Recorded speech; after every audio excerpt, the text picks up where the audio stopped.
Benvinguts de nou a aquest espai setmanal on recordem com era l'activitat social i cultural a la Selva del Camp fa 10 anys. La tradicional cantada dels escolars en honor a la patrona dels músics, Santa Cecília, enguany es va suspendre pel fort vent de dimarts. Però el 2012 sí que es va poder celebrar a la carpa de l'Hort d'Iglesias amb els alumnes de l'Escola de Música, del Col·legi Sant Rafel i de les escoles Gil Cristià i Abel Ferrater. A banda, l'Escola de Música Municipal va fer també la seva celebració particular amb la interpretació del conte dels músics de Bremen per part dels professors del centre educatiu. Pel que fa a xerrades, el col·lectiu del grup de dones va organitzar-ne una sobre els factors de risc cardiovascular a càrrec de la metgessa Mireia Feliu i la direcció de la residència El Vilar va programar una altra sobre el bon ús dels medicaments a càrrec de la farmacèutica Mar Cervera. Amb un vessant solidari, l'Associació de Jubilats i Pensionistes va organitzar un concert a benefici de la Lliga contra el Càncer, amb la coral del Casal d'Avis i l'Escola Cantòrum. I tancarem el programa d'avui amb la visita que van fer els infants i joves de les escoles de primària als diferents elements del seguici festiu que es trobaven al castell els dies previs a la celebració de la Festa Major d'hivern. I el moliner s'enfadava cada dia més amb ell. Escoltem la veu de l'Asa. Els professors de l'Escola de Música Municipal van voler celebrar la Diada de Santa Cecília a les seves instal·lacions el dia abans de la gran trobada d'escoles a la carpa de l'Hort d'Iglesias. Per això van decidir explicar un conte als alumnes. L'obra triada per a l'ocasió va ser Els músics de Bremen, dels germans Grimm. Aquest conte narra la història de 4 animals que vivien a Dipsersen, a la Baixa Saxònia alemanya, prop de la ciutat de Bremen. Aquests 4 animals, ja vells, es troben en la mateixa situació, ja que es veuen rebutjats pels seus amos un cop ja no en poden treure profit econòmic. Els protagonistes del conte són un ruc, un gos, un gat i un gall. L'atzar fa que es trobin i que decideixin emprendre un llarg camí junts que els ha de portar fins a Bremen, ciutat on podran fer de músics. La versió que en van fer els professors de música va ser evidentment musical. Cada animal va estar representat per un instrument. Així, el ruc parlava amb veu d'un saxo. El gos era un baix. El gat sonava de la mà d'una flauta travessera i el gall cantava a través d'una trompeta. Tot això amenitzat per les melodies d'acompanyament del piano i els efectes especials dels tambors. Música i entreteniment per a nens i nenes de l'Escola de Música per a celebrar el Dia de la Patrona dels Músics. Jo, va dir l'Asa, me'n vaig a Bremen a fer de músic. Vine amb mi i ens farem músics tots dos. Tu bordaràs i jo bramaré. Ja veuràs que bé ens ho passarem.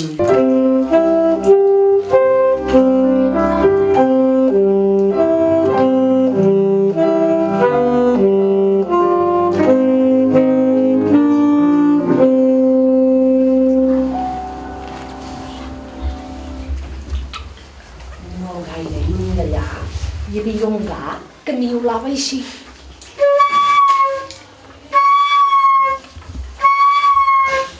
Els 3 amics van sentir...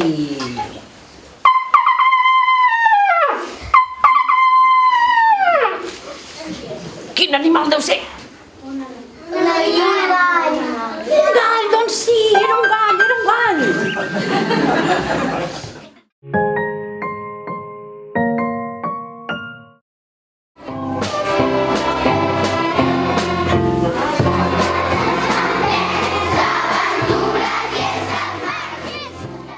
.800 nens i nenes d'entre 4 i 15 anys es van aplegar als jardins de l'Hort d'Iglesias per celebrar el dia de Santa Cecília, patrona dels músics.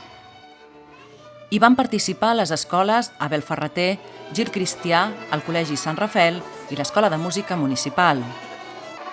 El passat 2011, a la plaça de les Pletes, també es va dur a terme aquesta celebració conjunta. Enguany, però, s'ha triat la carpa de l'Hort d'Iglesias en previsió de mal temps i per afavorir l'acústica de la trobada. Una vegada més, la música és el vehicle per unificar esforços.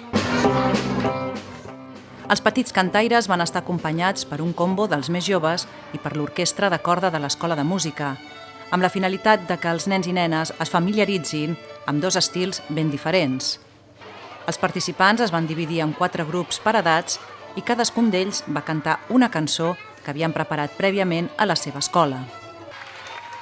La trobada va ser possible gràcies a la bona coordinació entre els diferents professors de música. Un bon esmorzar va posar el punt i final a un matí compartit al voltant de la música.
Modificar els estils de vida redueix considerablement el risc de patir malalties cardiovasculars. Així va apuntar-ho Mireia Feliu, metge resident a l'Hospital Sant Joan de Reus, a la conferència Risc cardiovascular, organitzada pel grup de dones de la Selva del Camp. L'edat, el sexe i la història familiar són alguns dels factors de risc a l'hora de patir aquestes afeccions. Tot i aquests condicionants aliens a la voluntat de l'individu, hi ha moltes maneres de disminuir la probabilitat de sofrir-les. Però el que és més important de tot abans que es produeixin és intentar que ja no es produeixin. I la manera que tenim ara mateix en les nostres mans i que a més és fàcil per tots nosaltres i que nosaltres som els primers responsables és disminuir els factors de risc, la prevenció, com són el tabac, les malalties associades, tipus la diabetis o la tensió arterial, una vida saludable, amb dieta saludable i intentar evitar també el sedentarisme. Les malalties cardiovasculars representen la primera causa de mortalitat als països d'Occident. S'hi associen la malaltia coronària, que és la que afecta el cor, la cerebrovascular, que altera la circulació de la sang al cervell, l'arterial perifèrica, que condiciona la mobilitat de les cames, i les afeccions de l'artèria aorta.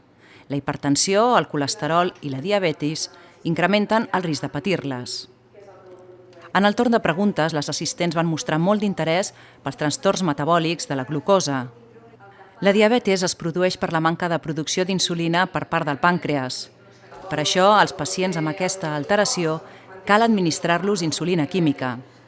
En els darrers anys s'ha detectat un augment dels casos de diabetis diagnosticada a partir dels 50 anys.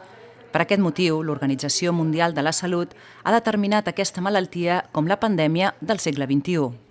Cada vegada hi ha més tendència per part de la població occidental i dels països desenvolupats a tenir una obesitat, a tenir un sobrepès. Cada vegada mengem pitjor a nivell poblacional, la dieta és de menys qualitat, a més ens movem menys i tot això el que fa és un efecte prodiabètic, no? I que aquesta insulina sigui menys efectiva. El problema no és només que sigui la diabetis, sinó que després aquesta diabetis, com la xerrada d'avui, està més que demostrar que tens moltes probabilitats de poder tenir un infart o una embòlia. Llavors ja no és només la pròpia malaltia, sinó totes les complicacions que es deriven d'ella. El grup de dones de la Selva del Camp valora molt positivament la participació de la doctora Feliu al seu calendari d'activitats. Aquesta xerrada va aplegar més d'una 50 de sòcies de l'entitat.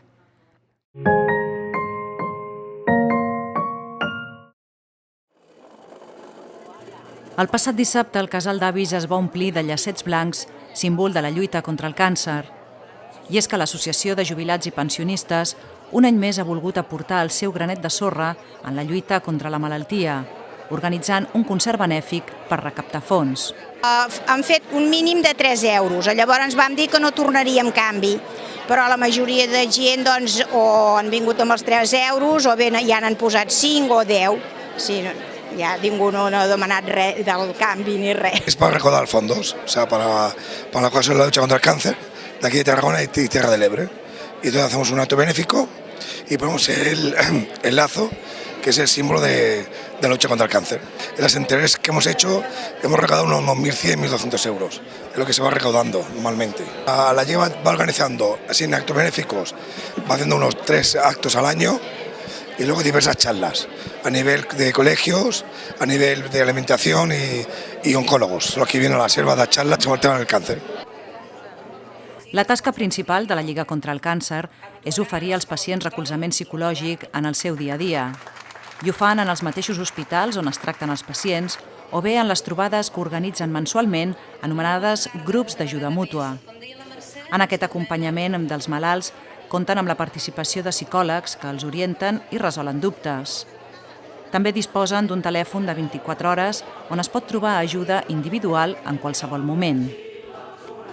D'entre els assistents al concert benèfic, la Glòria Anguera va donar testimoni de la superació del càncer de mama que li van diagnosticar ara fa 2 anys. Crec que és molt important l'estat d'ànim d'una persona. És una, a part de tota la medicació, tot el tractament, però l'estat d'ànim és una cosa que és prioritària, crec jo. Perquè si et desmoralitzes i ho traumatitzes, fa que la cosa sigui més complicada i jo no dic que no te'n surtis, però costa més. És la meva opinió. Ara valores petites coses que abans et passaven per alt, gaudeixes més de la vida, dels petits moments, de les coses que no són materials. No sóc la mateixa persona, per a res. La Lliga contra el Càncer té un total de 112 delegacions a Tarragona i Terres de l'Ebre i concretament a la Selva del Camp compta amb 12 voluntaris que de manera desinteressada ajuden i acompanyen els pacients en tot el procés de la malaltia. M'he fet voluntària també per si puc ajudar amb algú.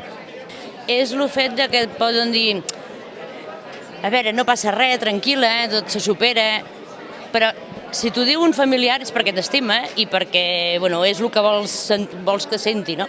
Perquè t'ho diu una persona que està malalta i que et digui, ei, tranquil·la, lluita, que te'n pots sortir, és més... te toca més. El concert benèfic va comptar amb la participació de la coral del Casal d'Avis, l'Escola Cantorum, la soprano Maria José i el baríton Josep Maria Oller. Tots ells sota la direcció de Joan Maria Vilalta.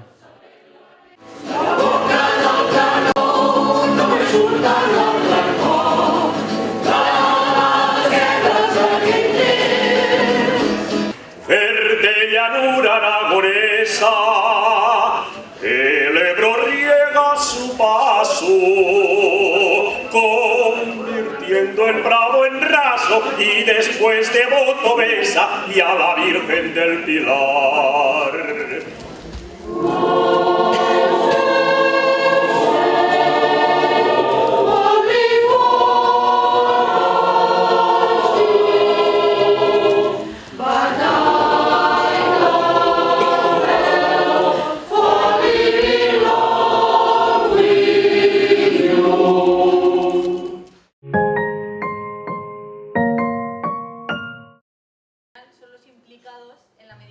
Han salvat vides, però no serveixen per tot. Amb aquest lema, Marc Cervera va resumir la importància del bon ús dels medicaments en la xerrada que va oferir a la residència al Vilar. Per què serveixen, com i quan s'han de prendre, la duració dels tractaments o durant quant de temps han d'administrar-se amb d'altres medicaments són alguns dels factors determinants a l'hora d'optimitzar l'efectivitat dels fàrmacs. L'automedicació és una pràctica molt habitual que pot ser perjudicial pel pacient. Marc Cervera va destacar la importància que té que els pacients informin els seus metges si estan prenent altres productes farmacèutics o alternatius a més de la seva medicació. Claro, cuando van al médico hablan de las patologías más graves y se les recetan medicamentos, pues los típicos medicamentos que se recogen en la farmacia, pero casi nunca se habla con el médico de las hierbas y aquellos medicamentos que no están financiados por la Seguridad Social y que se compran fácilmente en herboristerías. Muchas veces estas hierbas interaccionan con los medicamentos habituales y el paciente no lo sabe y puede tener consecuencias más graves en el paciente. Y no solo esto, sino la automedicación. Lo típico de tengo un constipado, voy al farmacéutico que me da un antibiótico que me lo tomo 2 días y cuando me encuentro mejor me lo dejo. Igual esto al final puede perjudicar más al paciente porque igual esconde una patología más grave que realmente tiene que revisar un especialista. Pues muchas veces tomamos antibióticos o antiinflamatorios, ibuprofeno, paracetamol, sin consultar al médico por un tiempo indeterminado que nadie sabe muy bien por qué y se toman de manera indiscriminada. Omeprazol, el típico protector gástrico, no, por si me hace daño, me voy a una boda y me tomo un omeprazol antes por si acaso. Bueno, pues ese tipo de automedicación es súper típica. O, bueno, típicos errores de pacientes que se toman un diurético justo antes de irse a dormir y luego se tienen que levantar a medianoche porque se hacen pis. Cosas que, bueno, con pequeños trucos que vamos a dar, pues el paciente caerá un poco en qué hora del día és millor tomarse qué medicamentos, etc. D'altra banda, el copagament imposat des del mes de juliol, pel qual els pensionistes paguen un 10% més pels medicaments, ha fet disminuir-ne el consum. Aquestes xerrades s'imparteixen a diferents col·lectius de pacients. En el cas del Vilar, els residents van rebre informació sobre la medicació que prenen o la interacció que poden tenir els diferents medicaments. I sobretot tindre coneixença de la medicació que es prenen en general. També els familiars puguen fer ús d'aquesta informació al seu dia a dia a les cases, que ells sí que no tenen controlada la medicació com la tenim aquí. La xerrada del Vilar s'emmarca dintre de les jornades que s'organitzen cada 4 mesos, tant pels pacients com pels seus familiars.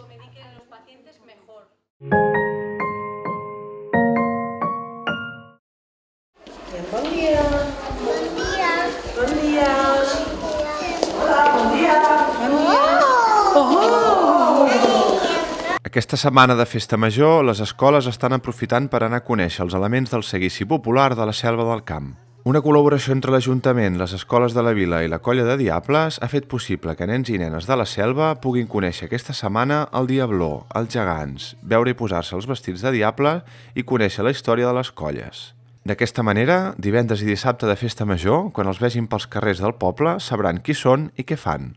Dimarts va ser el torn dels nens i nenes del parvulari de l'Escola Abel Ferrater. Doncs els nens de P3, P4, P5 del Col·legi d'Abel Ferrater han volgut vindre aquí al castell, on viuen els gegants i on tenim el Diabló per Festa Major, aquests dies, per veure'ls, per fer preguntes, per explicar-los tots els dubtes que tinguin. Tot comença a les aules de les escoles del poble, on, des de ja fa temps, el cos de mestres treballa els elements del seguici de cultura popular de la Selva. Nosaltres treballem amb fitxes, per part dels Diables hem elaborat fitxes on veuran els vestits dels Diables, també hem elaborat fitxes amb els instruments tradicionals de la festa popular, com són la gralla i el timbal. Durant la visita, nenes i nens van poder fer preguntes, tocar els vestits dels Diables i veure de molt a prop els gegants i el Diabló. Van poder conèixer el lligam entre els diables i els cultius locals, saber quan pesa el Diabló, qui el porta, per què balla i quan ho fa, i tot un seguit de curiositats que els van interessar d'allò més. La resta d'escoles de la Selva han pogut fer la mateixa visita tant dimecres com dijous d'aquesta setmana al Castell de la Selva. Acompanya'm el Diabló per ballar.